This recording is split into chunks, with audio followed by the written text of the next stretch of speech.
Hello friends, wiki Telugu crime స్టోరీస్కి స్వాగతం. ఈరోజు నేను ముందుకు ఇంకొక కొత్త ఎపిసోడ్తో వచ్చాను. ఈరోజు నేను బీహార్ రాష్ట్రానికి చెందిన 8 సంవత్సరాల బాబు యొక్క సీరియల్ కిల్లింగ్ స్టోరీ చెప్పబోతున్నాను. ఇప్పటి వరకు బహుశా ఇంత చిన్న వయసులో ఎవరు కూడా హత్యలు చేయకపోయి ఉండొచ్చు. ఈ స్టోరీలో ఒక 8 సంవత్సరాల బాబు సీరియల్ హత్యలు ఎందుకు చేశాడు నేను మీకు చెప్పబోతున్నాను. బీహార్లోని బేగుసరాయ్ అనే జిల్లాలో ఒక గ్రామం ఉంది. ఆ గ్రామంలో కూలి పనులు చేసుకునే దంపతులకు 2 సంతానం, ఒక అమ్మాయి మరియు ఒక అబ్బాయి.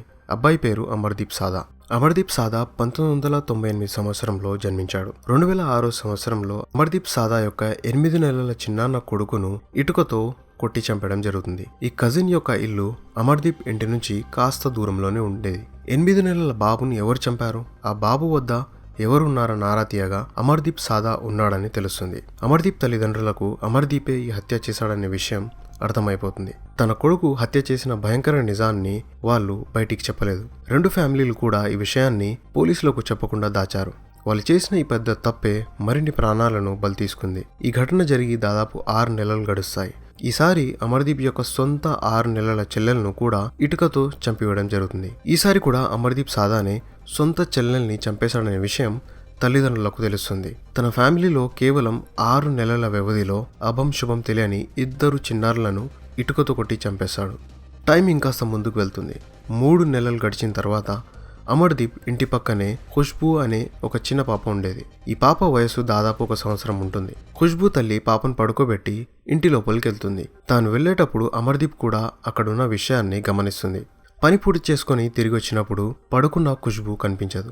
అమర్దీప్తో పాప గురించి అడగగా నవ్వడం మొదలు పెడతాడు. భర్త మరియు ఫ్యామిలీ వాళ్ళకి చెప్పి ఖుష్బూను వెతకడం ప్రారంభిస్తారు. కానీ పాప ఎక్కడ కూడా కనిపించదు. ఎంత వెతికినా దొరకపోవడంతో పోలీసులకు కంప్లైంట్ ఇవ్వడం జరుగుతుంది. ఖుష్బూ తల్లి పోలీసులకు అమర్దీప్ను ప్రశ్నించమని, తనకు అబ్బాయి మీద అనుమానం ఉందని పదే పదే చెప్పగా సరే అని అమర్దీప్ను పిలవడం జరుగుతుంది. అమర్దీప్ పోలీసుల ముందు కూడా ఒకటే నవ్వుతున్నాడు. ఖుష్బూ గురించి అడగగా బిస్కెట్ ఇస్తే చెప్తాను అని అన్నాడు.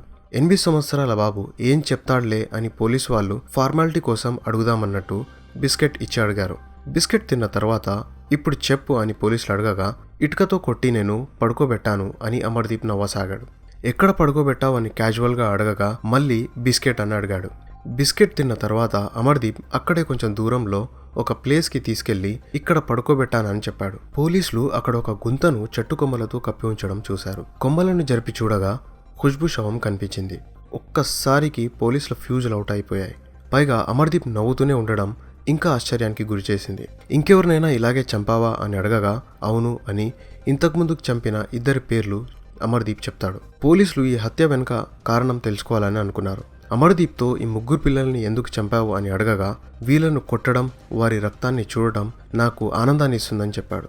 ఈ మాట విన్న తర్వాత పోలీసులు అమర్దీప్ను డాక్టర్కి చూపించారు. అమర్దీప్ మానసికంగా ఒక వ్యాధితో బాధపడుతున్నాడని, అందుకే పిల్లలను చంపడం ఆనందాన్ని కలిగిస్తుందని డాక్టర్ చెప్పడం జరుగుతుంది. అమర్దీప్ ఒంటరిగా ఉన్నప్పుడు ఎవరితో పెద్దగా మాట్లాడేవాడు కాదు, సైలెంట్గా ఉండేవాడు. పైగా అమర్దీప్కి తాను ఒక క్రైమ్ చేస్తున్నాననే విషయం కూడా తెలియదు. కేవలం సంతోషం పొందడానికి ఈ హత్యలు చేసేవాడు.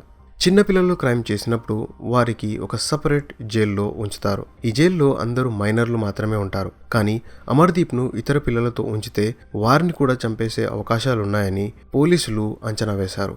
ఇదంతా కోర్టులో వివరించి అమర్దీప్కి ఒక సపరేట్ రూమ్ ఇవ్వాలని కోరారు. ఆ తర్వాత అమర్దీప్ అక్కడ ఎన్ని రోజులున్నాడు, ఎప్పుడు బయటికి వచ్చాడు, ఇప్పుడు ఎక్కడున్నాడు అనే విషయాలన్నీ చాలా గోప్యంగా ఉంచడం జరిగింది. బయటి వాళ్లకు అమర్దీప్ గురించి తెలిస్తే వాళ్ళు చేసే కామెంట్లు మరియు సూటిపోటి మాటలకు ఇంకా భయంకరంగా మారే అవకాశం ఉంటుందని ఈ జాగ్రత్తలను తీసుకోవడం జరుగుతుంది.